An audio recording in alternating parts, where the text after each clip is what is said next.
Hello, Sharks. My name is John Sorial. I'm from Washington, D.C., and I'm seeking a $300,000 investment in exchange for 10% equity in my product. I took authentic recipes from the motherland and gave them a fresh new taste and look with Tadah Foods. Whatever you're doing right now, I need you to stop what you're doing, mowing the lawn, get in the shower, go into the bathroom, and just start giving some super claps to Super John Sorial. Woo! Welcome, John. How are you doing today? I'm feeling super with that introduction. Who wouldn't? Let's go. So John, you were on season 11, episode 1, which was a little while ago. So it's good to see, to get an update on what's going on. We'll get to that at the end of the interview. But first, we always like to start out with, what was your relationship to Shark Tank prior to getting to go on Shark Tank? Did you watch the show a lot? And I watched the show a lot. Never heard of it before. We were an open relationship. I would sometimes watch and sometimes I wouldn't. No, I don't know anyone who doesn't enjoy the show, right? I think it's just universally loved, and for good reason. But I was never like obsessive about it. Like if an episode came on, I would, out of interest, I want to see how people would fare. And if you've got any type of business experience or corporate experience, it's always fascinating to see, how these VCs react to hearing a pitch for the first time, and you try to parse out, how much of it is real, at least from your perspective, how much of it is real, how much of it is showboating or doing stuff for the show. So that's always been an interest. But yeah, I've always enjoyed the show. I gotta imagine there's a subset, of Americans that are just busy with life, right? They're working hard. They're trying to make ends meet. If they've got a business, they're just grinding away. And if they do have some free time, there's probably, whether it be whatever their interest is, sports, or they're watching documentaries, or, because not everyone has as much. I feel. Me personally, I don't have as much free time as I would like, between me neither. Yeah, between the company and the kids, like we were talking, off air, life is just happening a million miles a minute. So it's hard to carve out that time to just kind of turn off your brain and sit and watch. But yes, if I come across it on TV, I definitely tune in. So once you figured out that you were heading towards the direction of Shark Tank, did you apply once, or did they find you? Like, how did you get hooked up with Shark Tank? They found us. They found you. Oh, that's awesome. We've had quite a few of those instances on the show here. Once you started to go down that path, how did you, especially having, as you said prior to being there, you have 3 kids. How did you balance the gauntlet that is Shark Tank with a business that is doing over $1 million a year in business, and getting like the whole preparedness for Shark Tank itself? I think humans are capable of much more than we give ourselves credit for. I mean, we give ourselves a lot of credit, but I just feel like when there's an opportunity, you just put it into another gear, right? You just find that time. I was like ruthless in terms of my time management. To prepare for the show, I leaned heavily on my network of friends to help with that, whether it came for like video production or application, or doing like a mock Shark Tank, and everyone's fighting over who gets to be Mark Cuban or Mr. Wonderful, because they all want to be a little tough with me, is I guess the nice way to say it.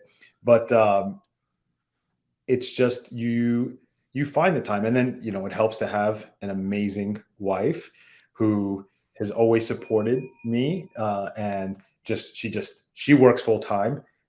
She's really, I hate, it's cliche, but it's just appropriate. They are the unsung heroes of every entrepreneur, right? Because they allow me to, not pick up the kids from school, or, allow me to maybe not cook dinner this night and go pick something up so that I have, an extra hour and a half. or take the kids to soccer practice or what have you. So it just kind of all works out. It's amazing what you're capable of doing when there's like a big prize at the end, right? It's like when you're going to win something at the end, you don't get tired. You just and if you're a seasoned entrepreneur, you have just built up incredible stamina, right? Leading into Shark Tank, I mean, I was running on fumes, but I was still running, and so I think and obviously for me, based on my on my religious background, it was the grace of God too that allowed me to really push through what was a very, very busy time. Yeah, I imagine so. And shout out to the significant others out there that help carry that weight, and workload of not maybe working in the business, maybe not working in the business, but like the business of the household, Yeah. and the responsibilities. I know. I mean, I lean on my wife a lot to help make sure that things happen. I do everything I can to be there for everything and anything. But it still takes a toll on them as well to be able to double up their responsibilities at times. And so it's big shout out to those significant others out there. Absolutely.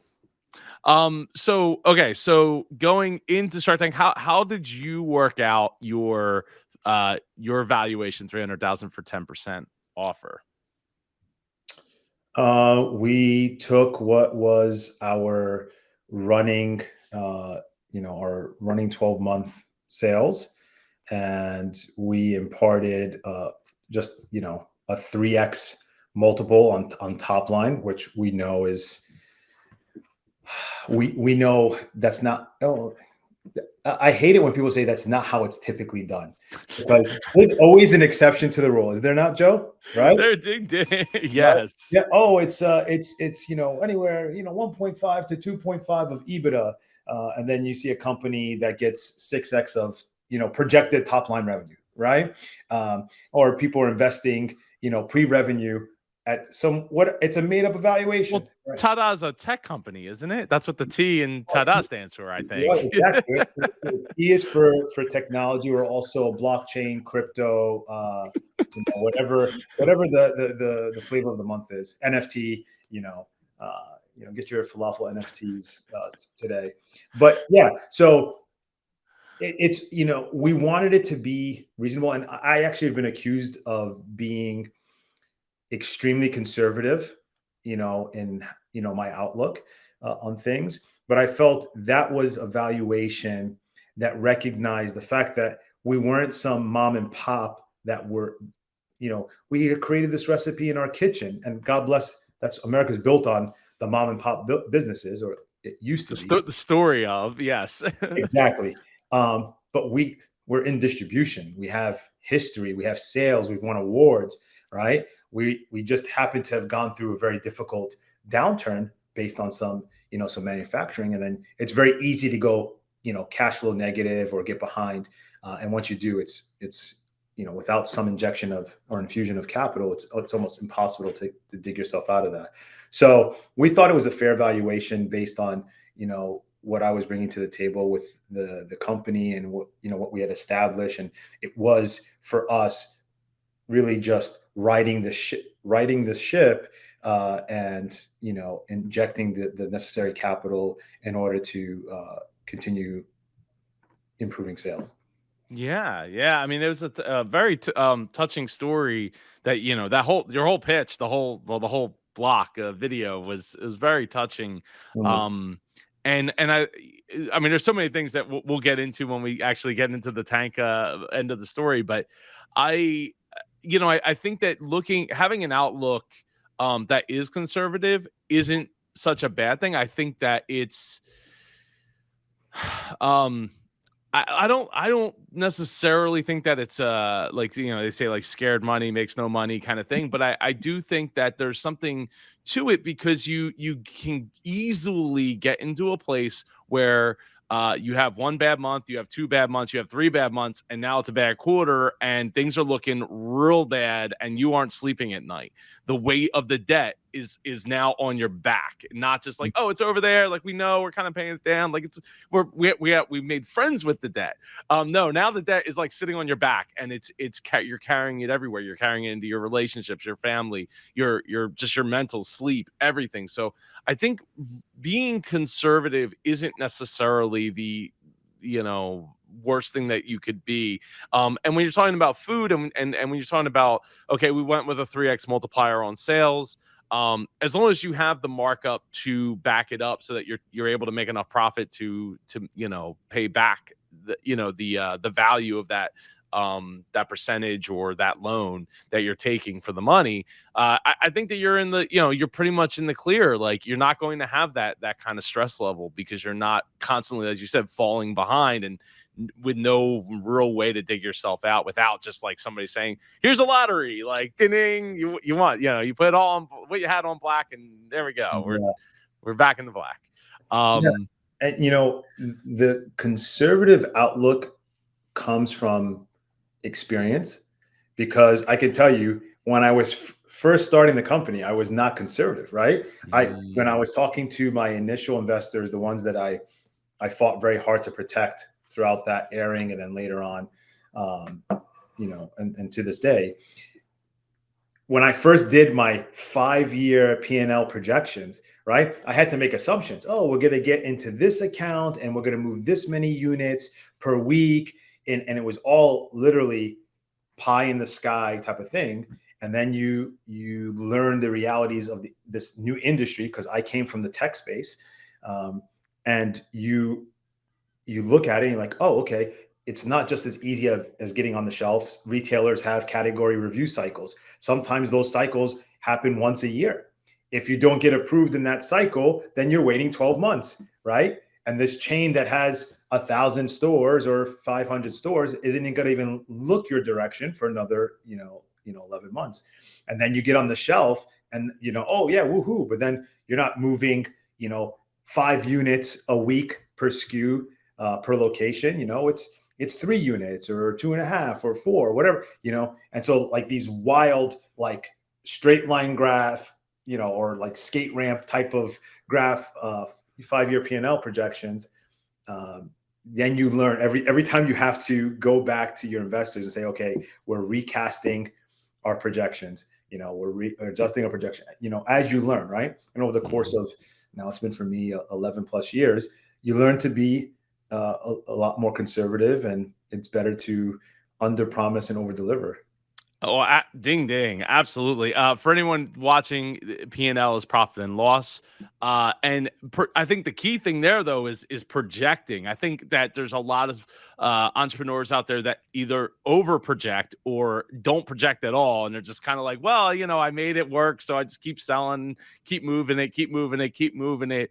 But you don't actually stop to like make real projections of like, okay, what's the goal, right? We can always move the goal, but what's the, where is the goal at?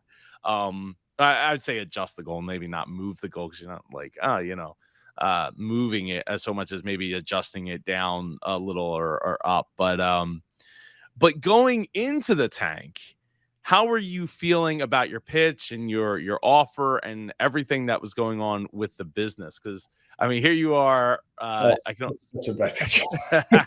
Yeah, let's see if I could. There we go. You can.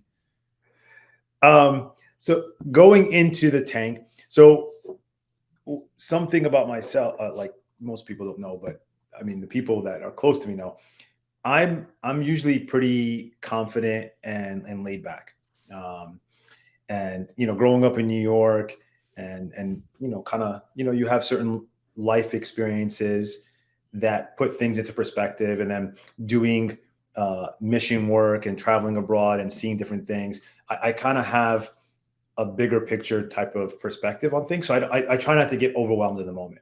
And the whole process going into Shark Tank, I was excited, but I was confident, right? I knew I was going to give a good pitch. I believed in our product. I mean, I had years and years of experience and feedback, not just from customers, but from buyers and retailers and from the press about our product, telling us this is a game changer, right? There's nothing like this in the frozen market.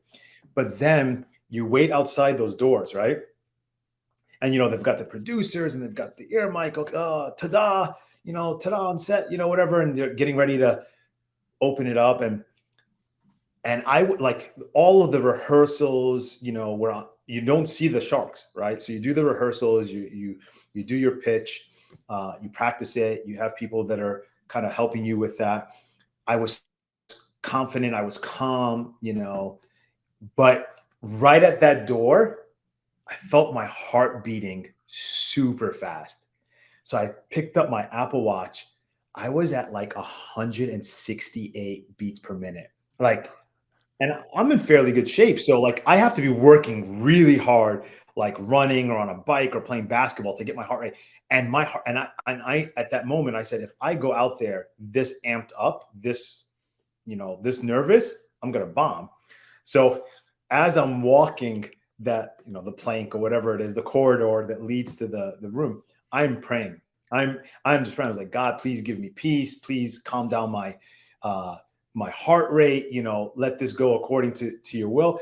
And then as soon as I got there, I planted my feet and I looked at them. This is my first time seeing them. And just, I was calm, and I was back to my, closer to my baseline, and I gave my pitch. And it always helps to smile too. Yeah, right. Doesn't it?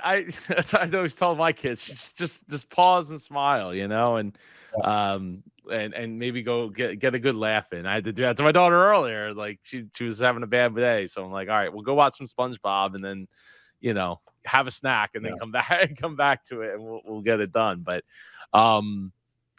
yeah, I loved your pitch. It definitely stood out to me as something that, because so often, like, there's a lot of businesses that come on the show that aren't where you're at, right? And it's always, I think it's awesome to see that journey, and people that are at that stage in their business getting an opportunity to go on the show. It's not just people that are just getting started, or like, maybe just a month or 2 or 3, 4 months in, and having that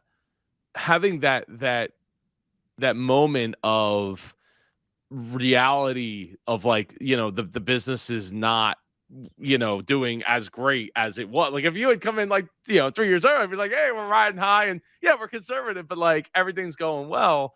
I think is a great lesson for entrepreneurs, super entrepreneurs, to really take in there, because it's like, it's not all like sunshine and roses. Like, yeah, oh, you made $1 million. Like, congratulations, that's incredible, right? Not everybody gets to do that. But can you do it again next year and do a little bit more and do a little bit more and do a little bit more? Like, and then what's going to happen when you get punched in the face, when you have a supplier that can't do it, right? That or a co-packer that's like, hey, we closed up, or hey, somebody bought us and like they're not doing your stuff anymore. Yeah. What are you going to do? Exactly. When I did my audition video, I used the quote, everybody's got a plan until they get punched in the face, right? Yep. And being an entrepreneur is taking tons of punches to the face and all other parts of the body. And it was, and going in there, we had done cumulatively 10 million in sales, right, in our history. The problem is, a business is judged, what have you done for me lately, right? Mm-hmm. So, I used to do something that I felt was really unhealthy, which is, comparing yourself to other businesses. And it's easy to fall into that trap, but we all know comparison is a thief of joy, right? And so I would say, this company doesn't even have a commercial product, and they just raised $15 million or $40 million. And it's just another version of X, Y, and Z, right? And, you start to look, it's like, well, if I just started my business from scratch tomorrow and we didn't have these down years, everyone would be looking at us as like, oh, wow, this is great.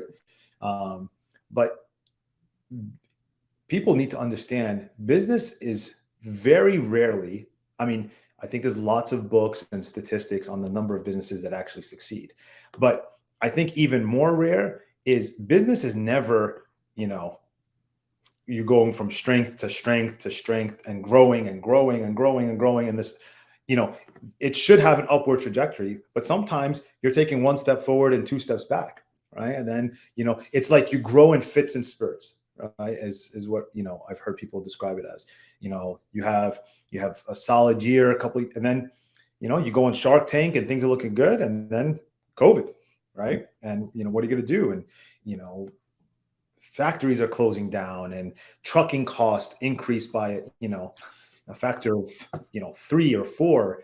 You can't get supplies and paper and package, all of that stuff. Stores don't have enough merchandisers to stock the shelves, so your shelves are empty. And if you've been in business long enough, you just learn to gut things out. You get creative. You hang on. A good friend of mine is an entrepreneur, and he showed me a cartoon of what it's like being an entrepreneur. It's a guy hanging off of a cliff with a rope with a knot at the end, and he's just hanging like this, trying to regather his strength to try and climb back up the rope. And so it feels like that a lot of days. And you have the added complication of being frozen, right? Oh yeah. Yeah. Yes. So I got food poisoning for like one of the few times ever in my life, and I got it twice back to back because it came from frozen fruit, because apparently there was not enough people to get the frozen fruit into the freezer in a timely manner, and got sick twice before I realized, oh, this is definitely because I was like, oh, it's fruit, it's frozen, okay, like if it thawed out, like it shouldn't be a big deal. No, it was a big deal. It was terrible. It's a big deal. And COVID was a great teacher for many a thing. But one is how finely tuned our supply chain and manufacturing processes are, right? Because everything in business is about efficiency, right? And operating on the razor's edge of efficiency with very little fat or margin for error. So when one domino falls, they're all so close together, a lot of them, go off the rails. And so, when people don't realize when you have, workers and you rely on regular workers, and you now have to bring in temporary workers because workers are staying home because they're scared or they're sick, or or you're following COVID protocols, and you're alternating shifts, and you add new people, or they're temp people. There's a lot of opportunity for things to go wrong, especially if you don't have really well structured processes and management to oversee those, especially when it comes to food. I'm sorry you got sick, by the way. No, it sucked, but thank you. It's it was a fruit smoothie, and it's like, how did I get sick from a fruit smoothie? Exactly. It is all about efficiencies. You can do anything if you have enough time. I always say there's 3 strings, right? The time, energy, and money, right? And you're always pulling on one of those strings to get things done. And if you're taking from one, if you're doing something else, you're taking away from something else to be able to do that. You're always just one economic downturn away from something that isn't necessarily in your control, and that's why I think it's important to also be somewhat conservative, so that you can save up for those rainy days, or rainy years, rainy quarters, so that you're not sunk and you don't have that monkey on your back of like of debt beaten on your, and to the point of what you said about I see these other companies, you get the paranoia, they're getting 15 million, 40 million, blah, blah, blah. Like, dude, that's real headache right there, right? Because like, let's face it, like if you had to pay $300,000 back, John, you could do it. Like, you could get a job. It's going to take a while. It ain't happening tomorrow. Some blood or something, whatever. But you could do it. You're not paying back $40 million, man, unless you have the next great idea. Yeah, but the thing is, like, when people are taking, Series A type of money, right? That's not debt, right? That's equity, right? They're still responsibility. There's a fiduciary responsibility, but at the end of it, look at the graveyard of companies that raised tens, hundreds of millions of dollars, and the people just walked away, right? There's not like they're not personally liable for taking an investment. Look at WeWork. I mean, Yeah, that's what a he fair pulled point. off, what he pulled, and he's got another company where he just, I think he has already raised $1 billion or something insane like that. And then you've got bad actors, you have the case with Theranos, and there was this company, Juicero. Do you remember Yeah, yeah, Juicero? oh yeah, no, I know about Juicero. I don't remember how much he raised. I don't know, 50, $60 million. It was in the tens of millions of dollars, for a machine that For a juice squeezed. box. Yeah. And then the New York Times or wherever they basically squeezed the packet and like, this is a subscription service. And it was all hype. But I mean, he's not on the hook. I mean, he didn't do anything illegal, right? Not like, some other founders have done. So yeah, it's a different thing, because there's debt and then there's equity. And as far as I'm concerned, like, yes, you are responsible for returning shareholder value there, but I mean, VCs operate on the principles, best of my knowledge, that they'll make 10 investments and they're only expecting one or two of them to really hit and hit big, right? Which is why they push. VCs play an important role in entrepreneurship.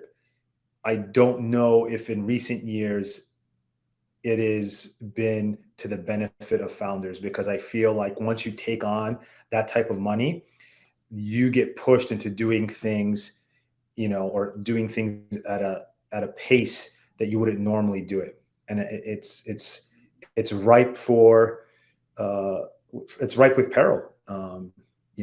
You build too fast. I mean, I think we can enjoy building a little bit faster ourselves, but some of these companies take on a ton of money and they haven't even crawled yet, right, or walked. Yeah.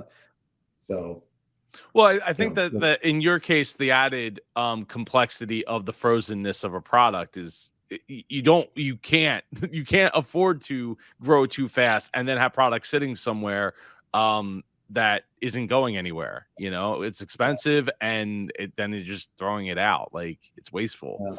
yeah, But I think that yeah. it's still personal responsibility. And if, and to me, like, I wouldn't personally be able to take that kind of level of money and not feel the weight of it, regardless if I'm on the hook on it personally Oh or yeah, not. yeah, It's yeah. my responsibility. It's my word. It's Yeah. I'm trying to think, there's another word in there, but I think that's a great transition into the conversation that you had with the Sharks, protecting your founders, and Mhm. how important it was to you to not just like, hey, there's money, like, yeah, you guys are out. You guys are out. I got me a shark or two sharks, and um thanks for the ride, but this is where you get off. Well, yeah, it ties into what you just mentioned about the weight of responsibility of taking other people's money.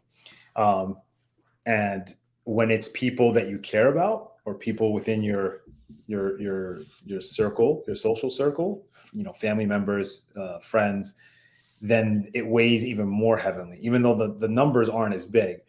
And so they were the ones who stepped up time and time again, where based on my inexperience in the early years, I would project, oh, we need this amount of money to get here. Well, then we don't get there. It takes longer and it takes more money than you ever projected. And so you say, hey, we're moving in the right direction, but we need another, infusion of cash. And they were the ones who time and time again gave that, again, according to their abilities and to our needs at the time. We're not talking about VCs here. And so it was really important that it's very important that they are the ones who participate in the upside of the company, and not, I might be loyal to a fault, but that's okay. It's something I'm willing to have associated with my name, is that I was too loyal to them, and maybe not seeing the opportunity to, but I mean, it didn't prohibit us from moving forward on air. So we were still able to get two offers, and two very good offers, I felt, and move forward from there. Well, yeah, I mean, I don't know if I would say to to a fault. I mean, to me, that's a great quality for them to see in you. And if they don't see that, then No, no, you because know, I've had it's people, Joe, I've had people say there's a term that's used that I learned uh, in the due diligence phase, not from any of the sharks, but from outside advisors. It's called dead weight on the cap table, right? So, mm, your cap table is, is the different investors and their what they've invested and what, how many shares they have. But as the company's growing, if an investor isn't actively part of the operations of the company or the management of the company, or actively reinvesting in subsequent rounds, then outside investors view them as dead weight on the cap table, right? Um, and it's a extremely capitalistic way to look at it, and I understand it, but I look at them as foundational members. There is no cap table without these people, right? mhm. So, yeah, foundations are heavy. If you want to call it dead weight, that's fine. But the whole house is built on the people who showed you faith when there was nothing. There was no Shark Tank. Like, these are the guys that invested in me when it was just a concept. Hey, I got this idea. I think it can work. Here's my 5-year P&L based on my projections. Um, and really, they are investing in you. And so you can't turn your back on people that believed in you when you were literally at the, nothing.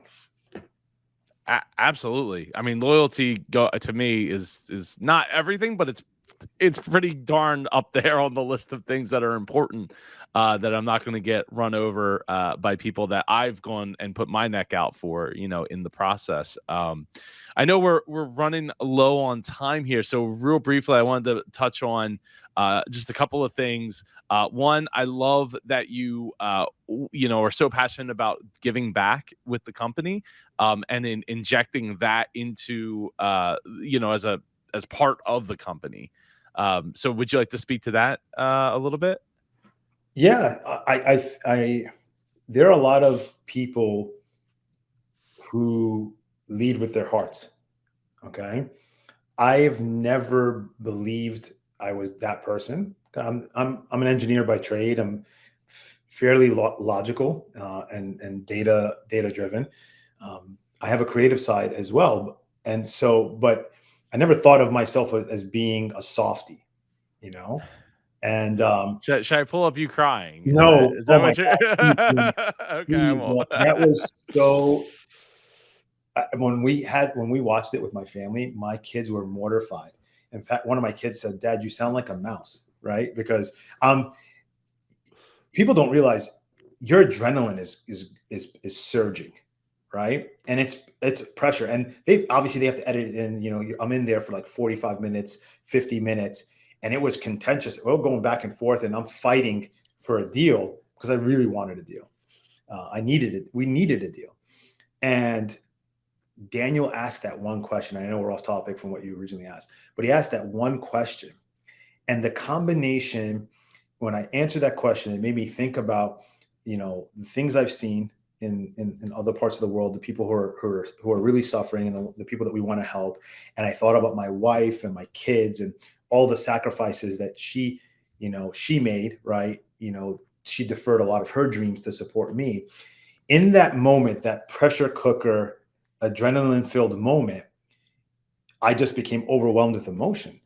But I didn't want to stop trying to pitch the Sharks. So I'm trying to continue, connecting with them and trying to get them to see, how special Tadah is. But I'm doing it while I'm getting emotional. I'm tearing up, which I don't normally. Yeah, you can count maybe on one hand how many times I've cried as an adult.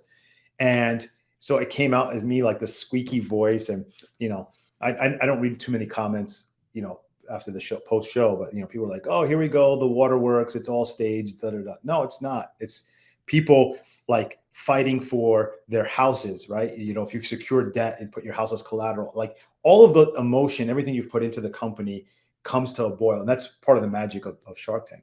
But back to your question about giving, for me, I don't trust my human nature to be overcome by some form of greed, right? Or love of money. And I've never been driven by it, but I knew that with success, I could change as a person. So I needed something to ground me and the company to keep us, always headed in the right direction, to understand why we're doing what we're doing. So the social aspect of the company became the primary DNA, if you will. The whole reason why I started the company was because I was working in the not-for-profit space at the time, and I grew frustrated by how much time they spent trying to raise funds for the mission work that they do. And it's extremely time consuming. And so I looked into social capitalism, social ventures, and from day one I believed that Tadah had to be this type of company, and that all companies in the future are going to have some element of social giving or giving back to the community, not just for profits. Like, you can run a profitable business. Now, what I will say is, while my heart was in the right position, the way I structured it was so bad, so bad, and it was what Mr. Wonderful tore me up on that. Mark got it right away. Mark and Daniel, because Daniel's whole, his whole life is about, kindness.